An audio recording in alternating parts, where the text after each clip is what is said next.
Estás en Grupo Fórmula, abriendo la conversación.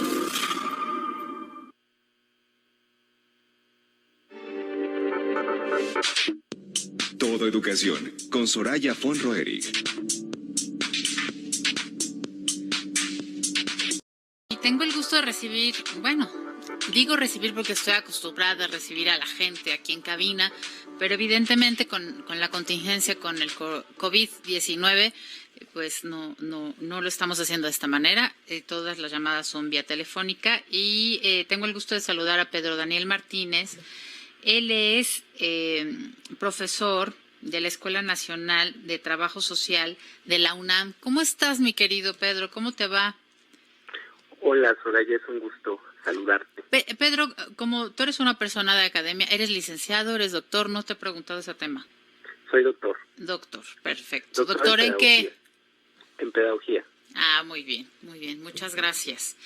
Y mi querido Pedro, pues mira, evidentemente llegó el COVID, en donde pega más fuerte, pues evidentemente es en el tema de la salud, ¿no? ¿Por qué? Porque afecta físicamente a las personas, algunas más, algunas menos, inclusive se lleva la vida de algunas. Y eso pues no es para menos, ¿no? Y todas las medidas que se han llevado a cabo diferentes en cada país para contener el virus, pues evidentemente es en ese contexto. Pero pues hay daños colaterales y son fuertísimos también, ¿no? Como es la economía, que es otro tema muy fuerte, y la educación. La educación que pues la han tenido que tomar cada quien desde sus trincheras. Hay algunos países que creo que es dentro de algunos lugares que a lo mejor no han dejado de hacer ciertas actividades económicas, por lo menos las académicas, creo que si no es que en su mayoría las han cerrado por lo absoluto. Y entonces nos hemos reinventado en clases en línea, nos hemos reinventado en ver cómo también entender y ver las carencias de lo que estamos en el contexto del país que tenemos. No todo el mundo tiene internet, no todo el mundo tiene computadora o un medio o una tableta para poder tener clases en línea. ¿Cómo lo ves tú, mi querido Pedro? Mira, Soraya, creo que lo dices de manera muy atinada. Actualmente tenemos a más de 40 millones de niñas, niños, adolescentes y jóvenes que están estudiando de manera forzada en un sistema de educación en línea que sigue sin ser comprendido por ellos y por sus profesores. Están confinados las 24 horas del día en viviendas que en la mayoría de los casos no cuentan con las condiciones de permanencia. Presentan limitaciones de espacio, falta de internet, de equipos de cómputos, además de enfrentarse a esta falta de tolerancia y estrés cotidiano que están experimentando sus padres y que está provocando un incremento de la violencia familiar al interior de los hogares, ¿no? Por darte un dato, la Red Nacional de Refugios informó que de 60 llamadas de mujeres pidiendo atención, auxilio, pasamos a 160. A ver, quiero hacer la primera etapa. Quiero que hagas ese hincapié otra vez. Aquí nadie inventó nada, aquí no hay de que a Chuchita la bolsearon y es la percepción que tú o yo tengamos. Aquí es un lugar en donde se reciben llamadas.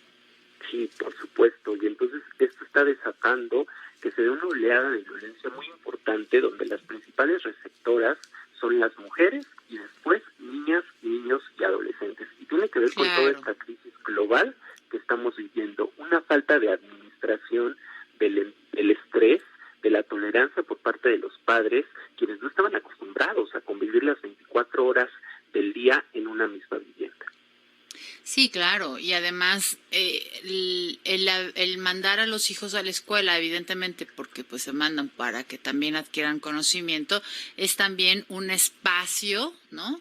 Para que el padre y la madre, pues ya sea que si van a trabajar o la madre pues tuviera un tiempo para estar en actividades propias de la casa o para ella Y así los niños también convivieran con otros niños y se sintieran tranquilos y en esparcimiento. Entonces eso hacía el que llegaran a casa en otra actividad con otros ímpetus. Los niños ya llegaban con más, con energía quemada, ¿no? Y ahora no, todo se desarrolla en el mismo lugar. Y bien a bien es que en algunas casas se pueda tener a lo mejor un cuarto adicional para que puedan hacer tarea, y si no, pues en la recámara o en la estancia o en la sala, y si es que hay. Y si no, pues en donde Dios dé lugar. Y mira, y creo que algo que refieres y que resulta relevante es que hay diferentes condiciones, en este caso, en este país. Vivimos en un país donde hay profundas desigualdades. Simplemente, y por darte otro dato, el 40% de los hogares en México tiene acceso a Internet. Este dato, pues, de alguna manera refleja la desigualdad del sistema educativo en México, donde esta frase de quédate en casa, pues toma distintas connotaciones, ¿no? Porque como tú bien apuntas, hay sectores de la población que pueden hacerlo porque sus padres siguen percibiendo un salario, las condiciones de la vivienda pues permiten poder llevar a cabo esta educación en línea, hay espacios de privacidad, incluso esparcimiento para poder llevar a cabo otras actividades, cuentan con ordenadores y demás. Pero también tenemos otras realidades donde se encuentra la mayoría, donde hay personas que viven en departamentos de 40 metros cuadrados, con familias extensas, entre más de 5 integrantes en la familia, donde incluso la situación es más complicada porque no hay computadoras, no hay internet o incluso no hay trabajo. Todo esto puede llegar a dificultar el aprendizaje en estos sectores. No, y además evidentemente pues se ve, o sea, ya a consecuencia pues se ve rezagada la educación. Bien a bien, por ejemplo, digamos en el contexto de que todas las casas, tuvieran internet, pues bien a bien, algunas están improvisando, sobre todo empezaron las de media superior y las de superior a tener clases en línea y adaptarse. De repente también llegaron también hasta las de secundaria, ¿no? Que viene siendo parte de la básica, a ya tener clases en línea y demás. Pero luego los chiquititos también, sí, es que lo tienen. Pero también habló el secretario de Educación Pública en el contexto de la educación básica, sobre todo en primaria, de aquellos lugares donde no hay internet, casi no hay manera de que se tenga contacto con algún profesor, y bien a bien si es que mi papá me presta el teléfono y me voy ahí a ver a dónde me enlazo y haya una app que me pueda enlazar con el profesor para tenerle algunas preguntas. Pero se querían hacer como una especie de cuestionarios o de formularios en donde los maestros estuvieran presentes y a ver si pasan el año, ¿no?, de educación básica. Mira, creo que algo que mencionas que es importante es que la Secretaría de Educación Pública ha intentado realizar diferentes esfuerzos. Todos sabemos que esto del COVID nos vino a todos como una emergencia que no esperábamos del todo. Nadie estaba preparado para ello. En ese sentido, la Secretaría de Educación Pública pues cuenta con algunos programas, ha buscado generar algunas alternativas que permitan disminuir esas desigualdades. Está el programa Aprende en tu casa, que se transmite a través del canal 11 Niñas y 11 Niños, la plataforma en línea Aprende 2.0, están algunos manuales que se están distribuyendo en diferentes lenguas indígenas, están las radios comunitarias que también están apoyando este tipo de procesos, pero también no podemos dejar de lado la situación de algunos profesores que siguen en esta lógica en la que hay una exigencia desorbitada, ¿no?, hacia niñas, niños y adolescentes, donde hay profesores que generan o están marcando unas cargas abrumadoras de tareas con especificaciones muy puntuales, desde el tipo de letra, el formato, la hora de envío, y pareciera que la evaluación se está tornando más como una situación de clase social.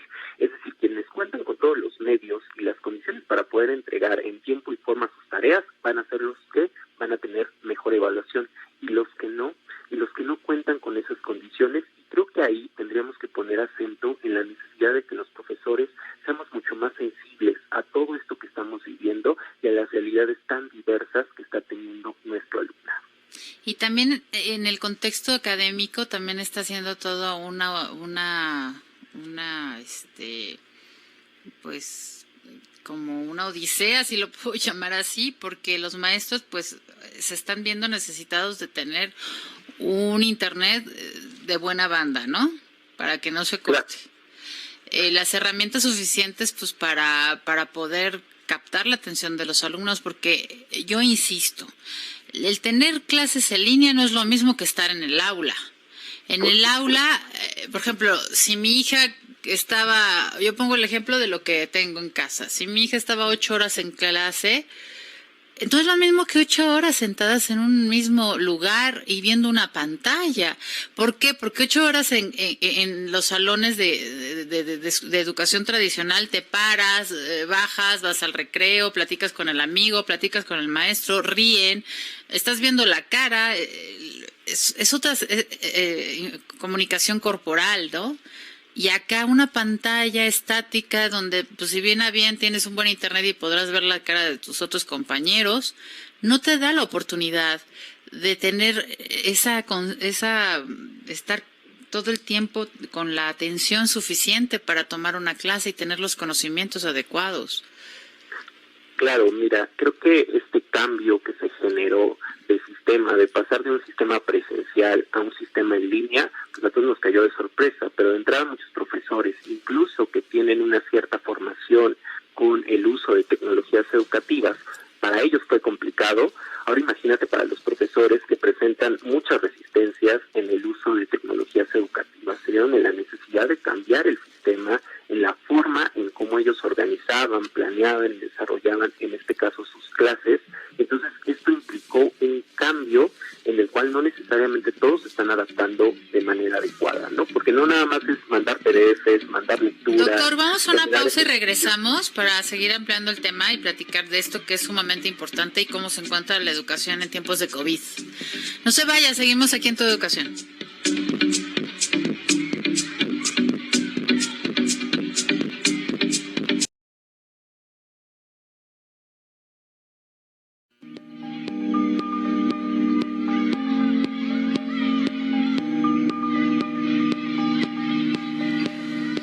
Y seguimos aquí en Tu Educación y le doy las gracias al doctor Pedro Daniel Martínez Sierra, que está desde el bloque anterior platicando y comentando datos, compartiendo con nosotros información de lo que estamos viviendo hoy en día con la educación, desde la trinchera en casa de cada quien, depende del nivel educativo el que esté cursando y cómo pues realmente ¿Qué opinión te merece? Porque hemos compartido que hay una desigualdad, hemos compartido que cada quien tiene un contexto diferente en donde vive, que hay unas personas de educación básica, de educación profesional, que todo mundo pues en cada institución ha venido a buscar las herramientas para pues no se pierdan los años. Pero ¿tú cómo lo ves? O sea, ¿sí sientes que es un año perdido o se podrá salvar, o de esta manera pues sí ya que se les dé el certificado del año que cursan? ¿Cómo lo ves? Mira, yo creo, Soraya, que no podemos caer en una exigencia desorbitada. Tenemos que tomar en cuenta el contexto que estamos viviendo y que muchas de las situaciones que actualmente estamos experimentando también pueden ser producto de experiencias de vida, pueden ser producto de aprendizajes, ¿no? Muchos temas pueden ser vinculados incluso con lo que se está viviendo en esta actualidad. Nos lleva, por ejemplo, en el caso de niñas, niños y adolescentes, los temas de formación ciudadana que son tan importantes, los temas de cultura de la paz. Muchos niños, niñas y adolescentes están aprendiendo muchas cosas que anteriormente no habían aprendido en la escuela, cómo jugar, cómo hacer diferentes actividades dentro del hogar, como puede ser cocinar, como puede ser relacionarse incluso con padres que probablemente no conocían por cuestiones laborales. Entonces creo que también esta etapa de confinamiento nos tiene que llevar a esa etapa reflexiva e identificar cuáles son los aprendizajes de vida que estamos obteniendo, que incluso pueden ser mucho más importantes y mucho más relevantes, sabiéndolos orientar, que los contenidos curriculares que aparecen en muchas asignaturas. Estoy de acuerdo contigo. Y lo que te comentaba en el bloque anterior, compartiendo contigo de que evidentemente 8 horas en línea no es lo mismo que 8 horas estar en un aula o las horas que se estén en una aula tradicional, porque el contexto es totalmente diferente. Y yo lo externé, por ejemplo, en la escuela. Por ejemplo, la mecánica que tenía, según cómo se iba presentando toda la contingencia, que no sabían las mismas escuelas y que llegó de sorpresa. Primero empezaron a decir que iban a tener clases en línea de una que otra clase, ¿no?, para seguir al corriente. Luego fueron 4 horas. Y ya después, pues normal, la escuela, como un horario normal. Y yo comenté que no estaba yo de acuerdo porque no es lo mismo.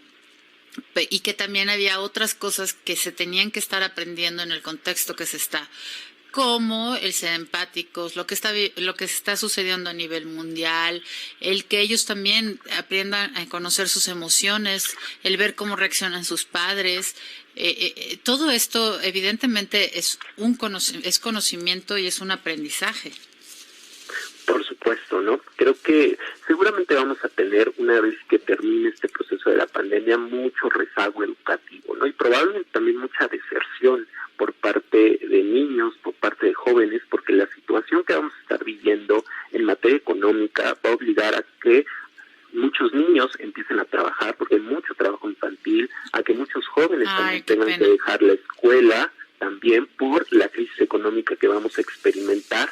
Pero nosotros, los profesores y el sistema educativo, también tiene que generar ciertos mecanismos de protección hacia esta situación. Si bien las becas pueden llegar a ayudar, pero no son suficientes. Insisto, es un país muy diverso, tiene realidades muy diferentes, y por lo tanto tenemos que hacer un diagnóstico muy puntual de todos los estragos que va a dejar esta pandemia. Pues evidentemente sí, así es. Ya como vaya avanzando, se dice que para el 1 de junio va a haber clases. Yo no lo creo.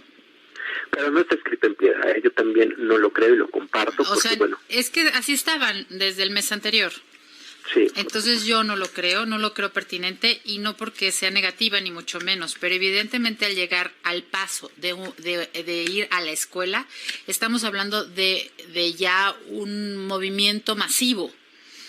Y un movimiento muy grande, en donde si de por sí las grandes contagios y las grandes enfermedades siempre se dan en las escuelas, porque es evidente, es el contacto con muchos niños y y el convivio. Además, los niños no tienen la conciencia, ni los adolescentes, de tener todo el tiempo la atención de no tocarse la cara, de no meterse el dedo a la nariz. Si los adultos se nos olvida, imagínate. No le veo el contexto. Yo creo que es de las últimas barreras o las últimas acciones que se deben de tomar. En algunos países que ya se están tomando medidas de actividad, las escuelas no han sido tomadas. Claro, o con medidas muy estrictas. Sí, y además por todo el movimiento que representa. A lo mejor puede ser en educación superior, como es la que tú tienes más contacto, ¿no? Y puede ser más consciente con estos jóvenes, pero yo no imagino un kinder con estos chiquitos. ¿Cómo les vas a decir que no abracen a su amiguito? Claro, ¿sí? Yo creo que esto que señalas también está develando y está desnudando la crisis sanitaria actual que está develando todo este proceso, la falta o la fragilidad de la estructura de nuestro sistema económico, sanitario, educativo, de todos los países del mundo. Pues echarle ganas, mi querido doctor. Mi querido doctor, gracias por haber participado. Ya nos tenemos que ir, se termina el programa del doctor Pedro Daniel Martínez de la UNAM, y pues está abierta la puerta para seguir participando, y nos vemos el próximo sábado. Gracias, bye bye.